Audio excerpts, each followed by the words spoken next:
If you are like, man, I would love to use OLED Motion Pro on this LG OLED, but the flickering at 60 FPS is just too much. I cannot use it.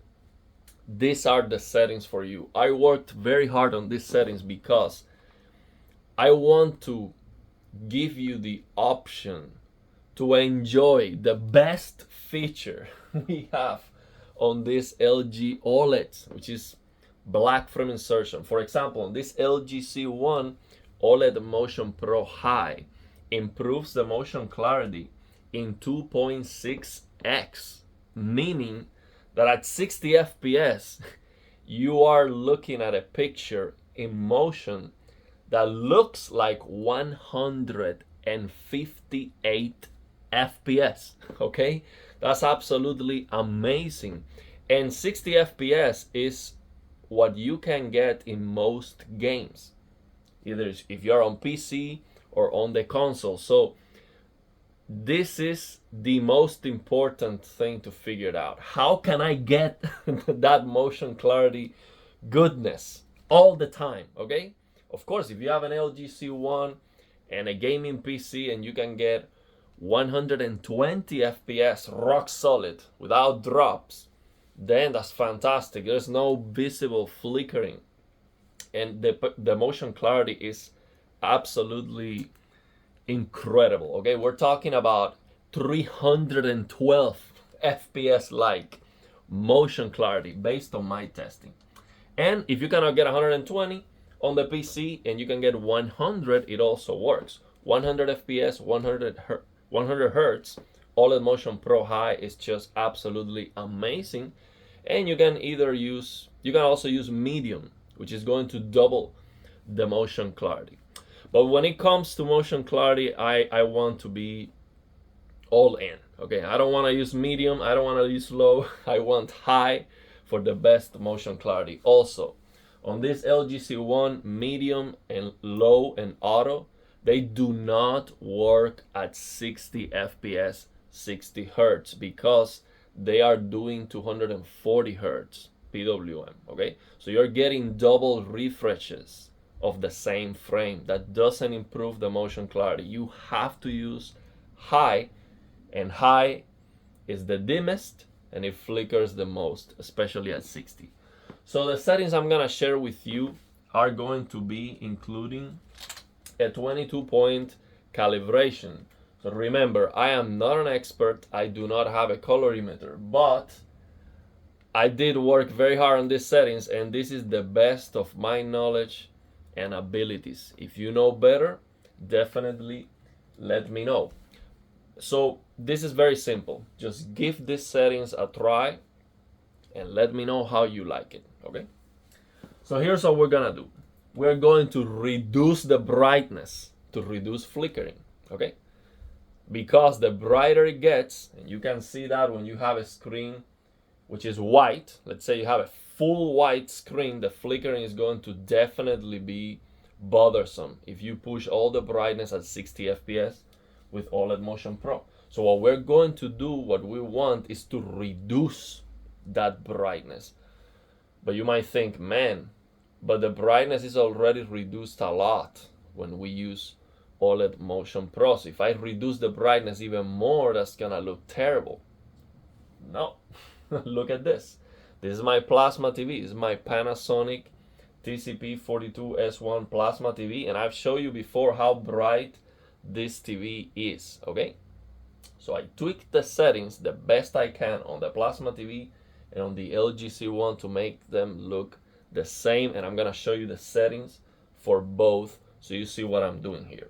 So I have 60 FPS, 60 hertz. You can see here the frame rate is locked, and let me show you the settings on the TV. So these are SDR settings, so this is going to work for every single console, for the PC, no matter what you're doing. This is gonna work because these are SDR settings. Okay, so we're gonna come here, of course, game optimizer mode. So I have PC mode, game optimizer mode, but if you have console mode, it's also going to work. Just use game optimizer mode for the best input lag. and we're going to use OLED Motion Pro High. Then we're gonna come here to settings, and this is what we're gonna do. You see game optimizer. We're gonna come here to advanced brightness. We're going to reduce the OLED light to 40. But here is where the magic happens, okay? Here's what we're gonna do. So gamma 2.2, okay? Now we're gonna come here to colors. So I'm using native color gamut, okay? And color depth 50, warm 50, okay? You see that the native color gamut option is locked when you are in PC mode, game optimizer mode. I am using the color control app to unlock that color gamut. And I also have, I didn't mention it, but you might notice that I have the peak brightness on off. So no peak brightness on high either. So here's what we're gonna do here under color. White balance. We're going to do a 22-point calibration, okay?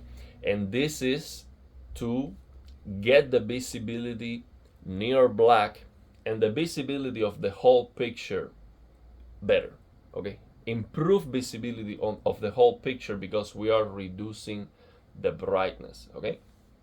So we're going to select 22-point calibration, and what we're going to do is very simple. We are going to increase this adjust brightness in 10 for every single point, okay? So we're going to start 2.5% signal level. We change this adjust brightness to 10. Then we go to 5, adjust brightness to 10. 7.5, adjust brightness to 10. The same for every single. Let me show you, that's what I have here. 15, you see 10, 20. It's that simple. So now you might think, man, but that might washed out the whole picture. It doesn't. I tested that extensively. Actually, I worked on these settings very hard. Just look at the difference between my Panasonic Plasma and the C1. They look exactly the same. It's incredible. It looks just the same. Of course, the C1 is better. I mean, perfect blacks, near black visibility of the C1 is better. What I mean is in terms of brightness and also in the colors, almost exactly the same. It's just great calibration that I did, okay? Without instruments, just using my eyes and the best of my knowledge and abilities, okay? You see 10 all the way, 10 all the way, 90, 10, 95, 10, 100, 10. So now, you can use these settings and just increase the brightness, okay? And it looks great too. But this is my recommendation. This is the way I designed these settings, and I think they work very well. So now let me show you the settings that I am using on the Plasma. I have the remote over here. Let's go the settings here on the Plasma so you see what I'm doing. So I have game mode on the Plasma, and then I reduce the contrast to 67. So with this value on 67, what I am achieving is no color clipping whatsoever. I use multiple test patterns, even the most demanding and fine-tuning test patterns to check these settings. There is absolutely no color clipping. So when you increase the contrast, what you're doing is you're clipping the whites, you're also clipping the colors, okay? So this value is just absolutely perfect on my Plasma TV, okay? It's just going to give me all the color separation, okay? So this brightness on my Plasma TV is not controlling the black level.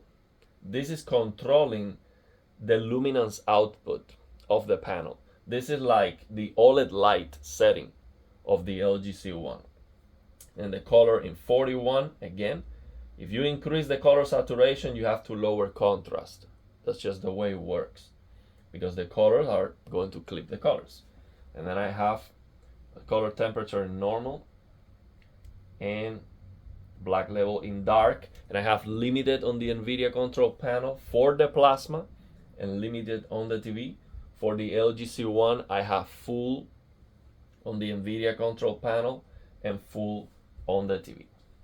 So as you can see here, they look very similar. Of course, that recording is going to show the C1 with more blue, and actually the C1 has more blue. There's no way around that. It's just the way it is. But on the camera, the difference is going to be more noticeable. But if you look at the sky here in person, I like the blue of the sky on the plasma more. Okay, I like the colors here more.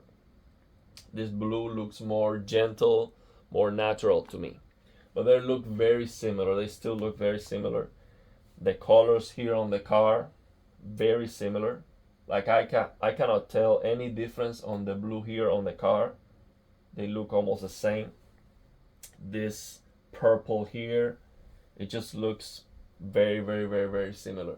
Very similar. But the plasma does look a little bit warmer, which I do enjoy a lot. But in terms of brightness and the visibility near black, these settings are absolutely perfect. I tested that with near black test patterns. You can see all the detail. And the flickering, so the whole point of these settings is to reduce the flickering, okay? The flickering is greatly reduced, okay? Another tip that I'm going to give you. The flickering is something very personal, okay? We cannot say, okay, this is going to flicker for everyone and this is not going to flicker for everyone. We can never say that. And this was told to me by the chief, by the Blurbusters chief, okay? And you know, he's the man when it comes to motion clarity, flickering, all this kind of knowledge, okay? So he told me that it is personal.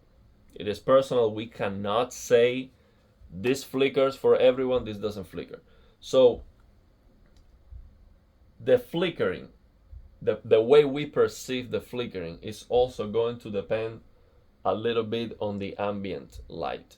So another tip for you is, if you have a way to control how bright your room is, play around with that a little bit, okay?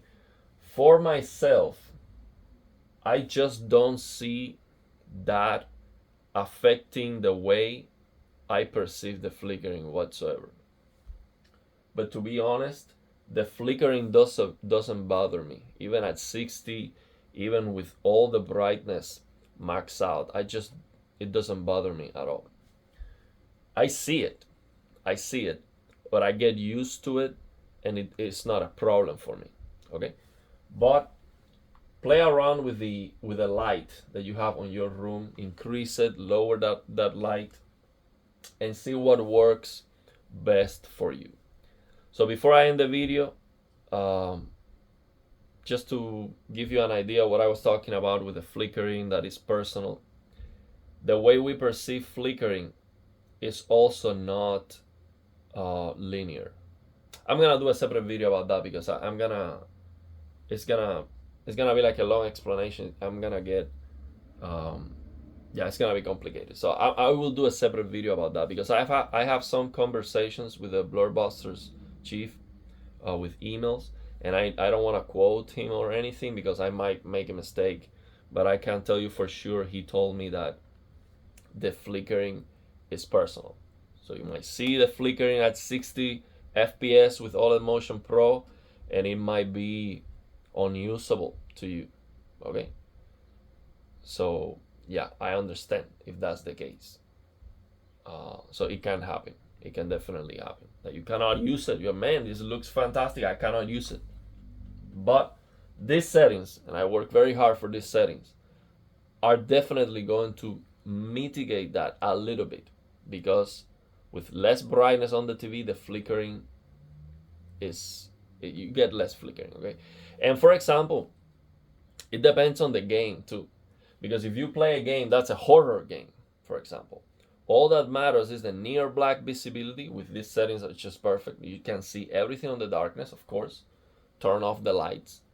And the flickering is almost impossible to see because everything is very dark. Okay? So when you see most of the screen being bright like this, that's when the flickering can become a problem. Okay?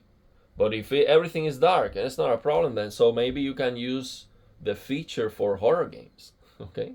For games that are very dark most of the time. Or at night. For night games. I don't know if there's a game that is only at night or something like that. So yeah, give it a try and let me know how you like them. I know most people are not going to like these settings because people want as much brightness as possible. I want as much brightness as possible. And after you get perfect blacks on these OLED displays, if you can push more brightness and more color brightness, that's just going to improve the picture quality, okay? On these LG OLEDs, we do have that white subpixel. If you push too much brightness, the colors, they get a little bit diluted, but it still looks better. No question about that. The brighter, the better. So I know most people are not going to like these settings, but maybe for some people that cannot use the feature and they still want to try it, maybe you try the settings and then it is going to be tolerable for you. And yeah, if these settings help you to be able to use the feature, yeah, I accomplished my efforts. They were good efforts. Okay, so yeah, let me know if you tried these settings, if you have any questions. Okay.